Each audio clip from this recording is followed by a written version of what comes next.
Today's story is Disney's From Lady and the Tramp, Our Hero Scamp. I hope you're all tucked up nice and comfortably. Here's the characters in the book. We have wee Scamp, his sisters, the police dog, lady, princess and tramp. Our Hero Scamp.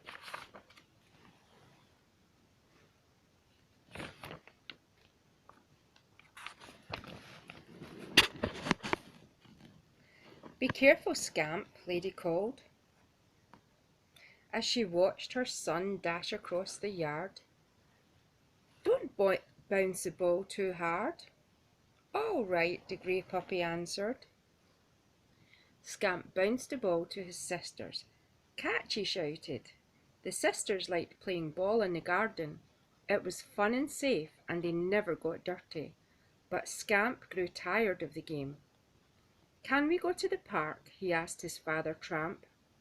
"I can't take you today," Tramp replied. "Can I go by myself?" Scamp asked.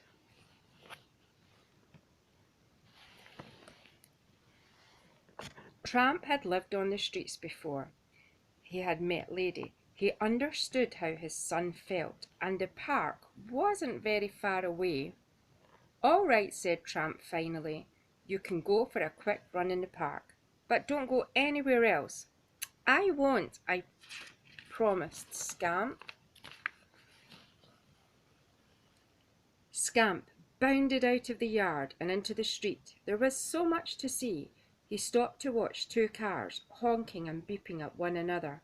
He thought about chasing the cars, but he remembered his promise to his father.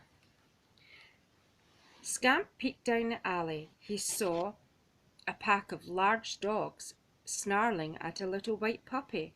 The frightened puppy was backed against a fence, and she couldn't escape. Brave Scamp knew he had to help her, but how? He certainly couldn't fight the other dogs the way that his father could. Then Scamp had an idea. Scamp carefully crept behind a dustbin and pushed it over. Clang, clunk, crash. His trick worked. The noise frightened the big dogs away. Unfortunately, Scamp had also made a big mess.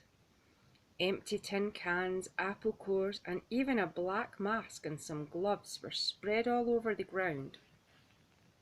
But Scamp couldn't worry about a mess. At this moment, he turned to the fluffy poodle, who was shivering with fear. "Don't be frightened," Scamp said. "I'm your friend."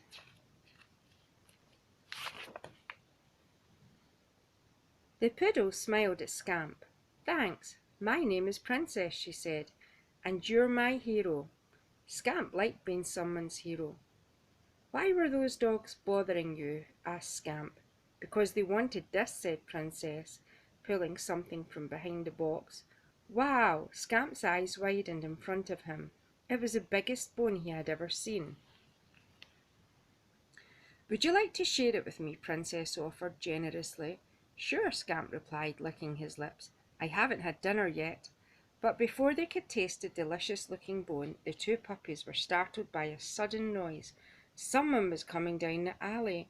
"Those horrible dogs must be coming back," Princess whispered. "Quick, hide," ordered Scamp. The two puppies huddled behind some boxes as the noise grew louder. Scamp promised, "No matter what happens, I'll protect you, Princess." Then he peeked over the box to see what all was causing all the noise. It wasn't the dogs at all. It was the police. Princess was relieved, but Scamp was worried. The police were looking at the mess he had made in the alley. Scamp was afraid, and he and Princess would be taken to the dog pound if the police caught them. His parents would be angry, and they wouldn't trust Scamp to go out on his own again. "Come on," Scamp whispered to Princess. "Let's go." While the police were busy examining the black mask and gloves, the two dogs sneaked away with the big bone as soon as they were out the alley, and they began to run again. Scamp and Princess raced down a steep hill. It was hard for Scamp to run with such a huge bone. It felt heavier and heavier at every step. Finally, he had to drop the heavy bone. It landed on a manhole cover. Suddenly, a worker opened the manhole cover from below. The bone began to roll down the hill. Scamp quickly retrieved the bone. Then he thought about his promise to his parents. "Let's go to the park. It should be safe there," Scamp said to Princess. When they got to the park, Scamp put the bone down in a big pile of leaves. "Let's have a drink from the pond before we eat this," Scamp said. "The bone will be safe there." But when they got back, Scamp saw that it had been swept away by the gardener, who was raking up the leaves. Scamp sprang into action. "Give it back," he barked. Scamp dived into the pile of leaves. "I know it's in here somewhere," Scamp growled. The leaves tickled his nose, and he searched the pile, trying to find the bone. "Hey, stop that!" the gardener scolded. But before the gardener could grab him, Scamp had found the bone. He and Princess raced away once again. They ran back to the street. "I'm never putting this down again," said Scamp. Shoo! The bone went flying through the air. "Bless you," said Princess, as she watched the bone sail through the open door of a waiting bus. "Stop!" Scamp barked at the bus, but the bus closed its door in his face and drove away. By now Scamp had forgot all about his promise to his parents. He just wanted to get Princess's bone back. The two dogs ran behind the bus, yapping as loudly as they could. "Woof, woof, woof," they called. When the bus stopped, Scamp jumped aboard. The bus driver held out his hand. "Could I have your fare, please?" he asked Scamp politely. The passengers laughed, but Scamp didn't care. He quickly grabbed the big bone and leapt off the bus before it drove away again. Scamp and Princess once again headed for the park. "At last we can eat this bone," Princess said, but she had spoken too soon, for not far away Scamp had spotted a stern-looking police dog. He seemed to be looking for something. "Maybe he's looking for us because of the mess I made in the alley.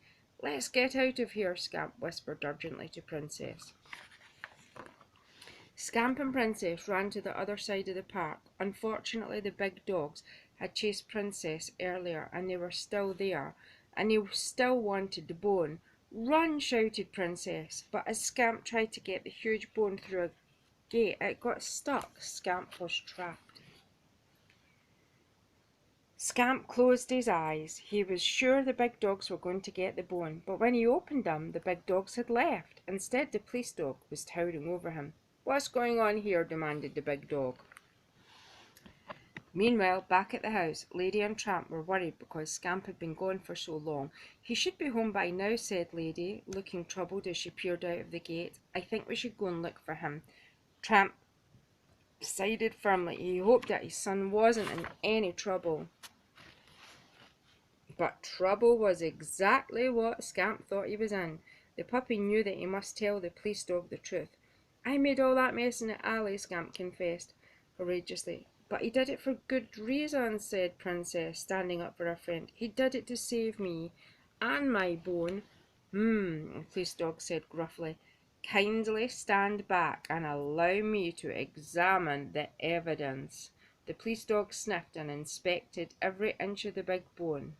"Yes, I think this is it," he announced. He could see Scamp and Princess were confused. "Let me explain to you. Last night there was a robbery at the museum," the police dog said. "A witness to the crime has told the police that the thief wore gloves and a black mask." "I saw gloves and a black mask," Scamp said excitedly. "That's what the police were looking at today." "But what did the thief take?" wondered Princess. "Recently the museum obtained a dinosaur skeleton. The thief broke into the display room and stole a priceless dinosaur bone." The police dog finished. "Just like her bone," said Princess, trying to be helpful. "Exactly like your bone," growled the police. "Where did you get it?" he quizzed them. Princess was cross that the police dog thought they might be thieves. "I didn't steal it," insisted Princess as she stamped her paw adamantly. "I found it in the alley." Maybe the real thieves hid it in there, said Scamp. The police dog looked at the two puppies. Please come with me, he barked. At that moment, Lady and Tramp were looking anxiously for Scamp out on the busy streets. Lady and Tramp searched the park, but Scamp wasn't there. Then they went to the pond where Scamp loved to chase the ducks, but Scamp wasn't there. They even went to Tony's restaurant, and Scamp wasn't there either. Lady burst into tears. Oh, where can our Scamp be? She sobbed. Tramp knew that there was only one place left to look, the dog pound. Together the two dogs headed for the dog pound. I just hope Scamp isn't in any trouble. But before they entered the dog pound, they heard someone shout, Scamp! Tramp froze in his tracks. What's that? He wondered. They saw a crowd of excited people at the museum down the street. They heard someone call out to Scamp again. Our Scamp, Lady cried as she and Tramp tried to push her way through the crowd. Lady and Tramp soon spotted their son. Tramp was puzzled. What's Scamp doing at the museum? And with a police dog at his side, said Lady. Now she was really worried that he might be in trouble. Scamp saw his parents and he raced over to them. I'm so happy to see you, he said, laughing. What's going on here? Tramp wondered. Scamp said, I can explain everything. But first, I want you to meet my new friend, Princess. Your son's a hero. He saved me, Princess told them.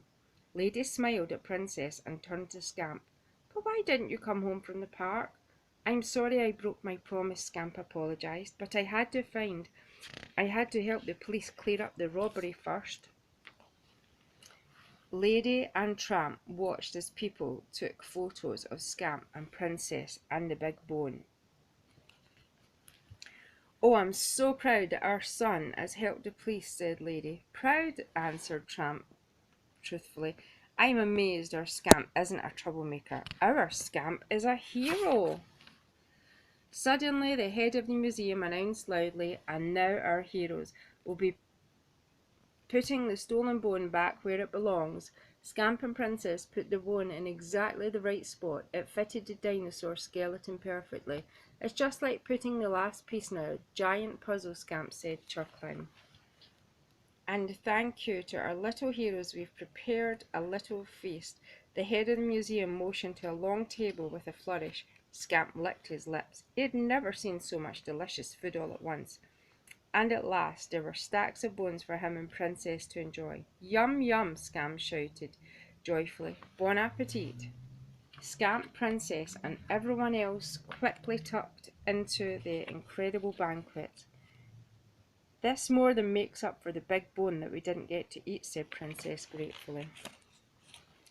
Scamp was thrilled that he was able to help the police in the museum and also that he had made a new friend, Princess. The end. That one was especially requested for Lily and Sophia Roy, my sweet little daughters. And I pray you enjoyed the story and that you have a lovely, blessed sleep. Good night, Lily and Sophia. Good night, children.